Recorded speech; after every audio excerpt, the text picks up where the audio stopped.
Ukraine today is joined by the director of Civil Society Institute, Mr. Anatoliy Tkachuk. Mr. Anatoly, thank you for joining us. Пане Анатолію, я так розумію, що ваша організація, ваш інститут є... Mr. Anatoly, I understand that your organization, your institute, was at the cornerstone of the decentralization reform in Ukraine. Despite the fact the reform started a while ago, back in 2008, it was only just recently put in motion. Can you tell us the history of this reform?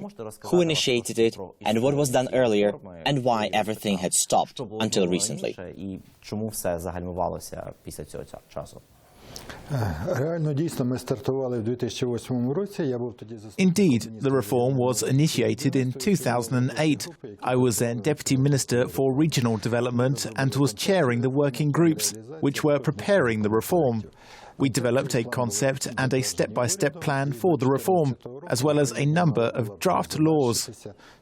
The concept and step-by-step plan were approved by the government, and by 2014 the reform should have been completed.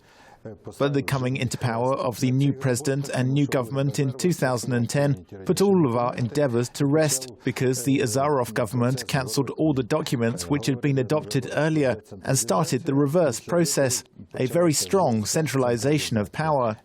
And by the end of 2013, Ukraine became heavily centralised, almost an authoritarian state, where all the power was controlled by one person. As a result, this turned out not to be a strength, but a weakness.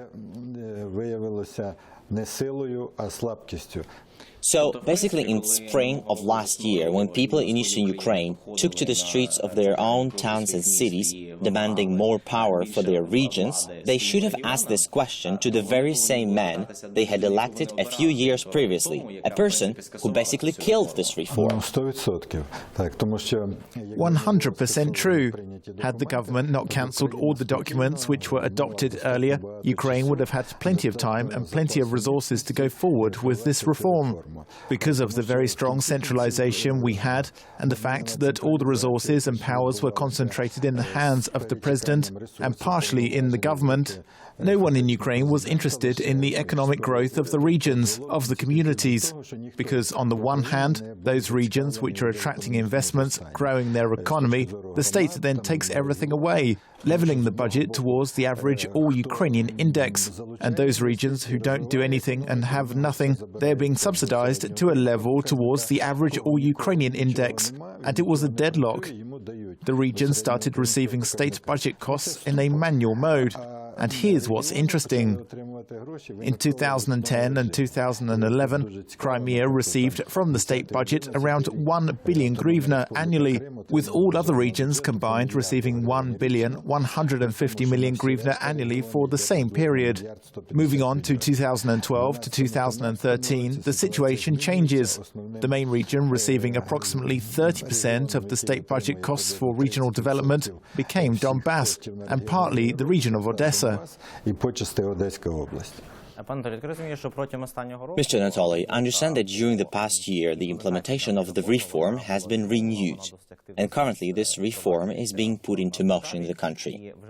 The Parliament has also passed a number of bills, which drafts were prepared by your institute. Can you tell us about these laws? I understand the law on budget decentralization and a number of other laws have been passed. Can you tell us what has already been done? Firstly, on April the 1st last year, the concept of the reform was adopted. In reality, this concept was cancelled by the previous government. It was amended, updated, and actually, it's the only reform in the country which has its ideology, timeline and vision, what we wanted to achieve in the end. It's the reform on local governance and territorial organisation of the government. Then the Parliament started adopting the new laws in accordance with this concept. Firstly, we had a law on cooperation of territorial communities, changes to the tax and budget codes, and the law on voluntary amalgamation. And here I would like to focus on changes to the tax and budget codes. In reality, we had a budget revolution in Ukraine, a true revolution, because the whole ideology of relations between the central government and local municipalities has changed. Previously, the budgets of local communities were capped in alignment to their expenditures. Hence, the local communities did not have any incentives to grow and become more prosperous.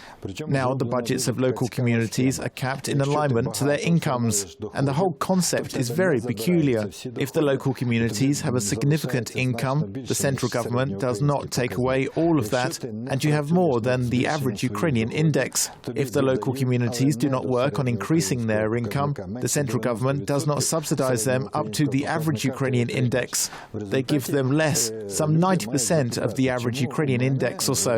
As a result, the people will be asking questions. Why does our community have so little money? And the answer is simple: because we are not working on attracting investment, and we are not working on developing our local economy. Therefore, these changes are a significant motivating factor. And today's budget system in Ukraine is very similar to the budget systems of northern European countries, such as Denmark, Sweden and Latvia.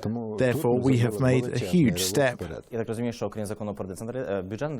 I understand that apart from the laws on the budget decentralization, a number of other laws have been adopted in the run-up to local elections in October. Can you tell us how important is that the local elections in October run with the new rules? Firstly, the local elections are not that important for the reform. I have always been saying that the local elections were not the top priority, because the most important thing is what capacity you have, what rights you have, and what kind of resources you have. And only after you have the capacity, the rights and the resources, then the body which was elected during the elections can pass the right decisions.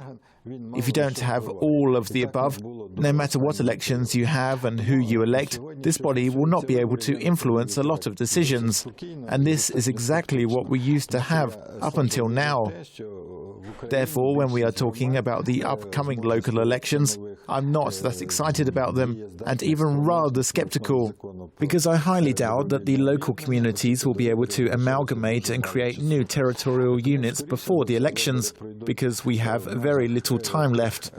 Therefore, the local elections will most likely be held under the old rules and in the previous communities, and the newly elected local councils will have a huge task upon them to make everything possible so that the local communities can amalgamate, because while on the one hand budget decentralization provides huge growth opportunities, on the other hand it carries a huge risk. The strong communities will become even stronger much faster, and the weak communities will become weaker much faster.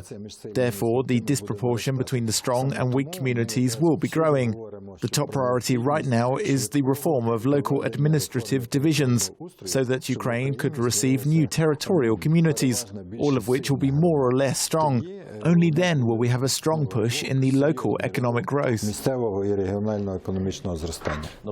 that case, let's talk about the reform of the administrative system. The law on the voluntary amalgamation of local communities has already been adopted. What is needed right now for this reform to happen? Let's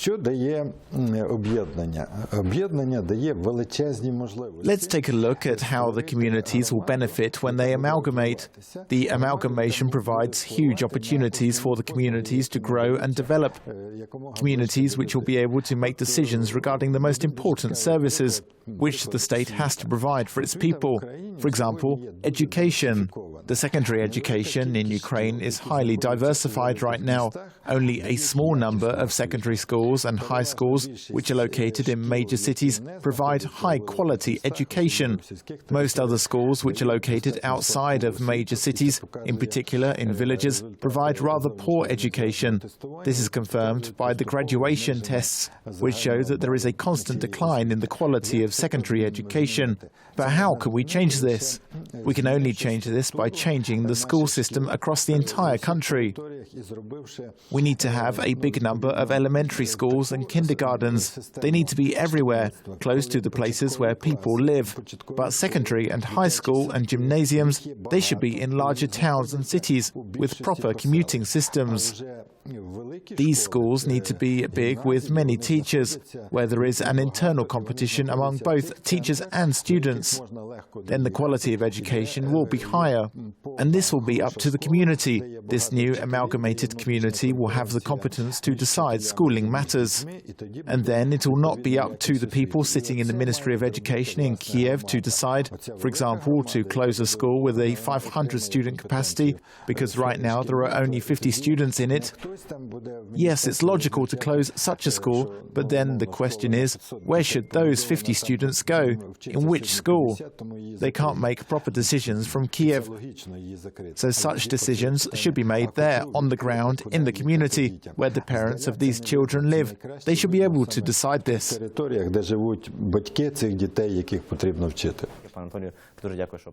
Anatoliy, many thanks for coming and talking to us. This was Volodymyr Solhu for Ukraine Today, together with the Director of Civil Society Institute, Mr. Anatoliy Tkachuk. Thank you for watching us.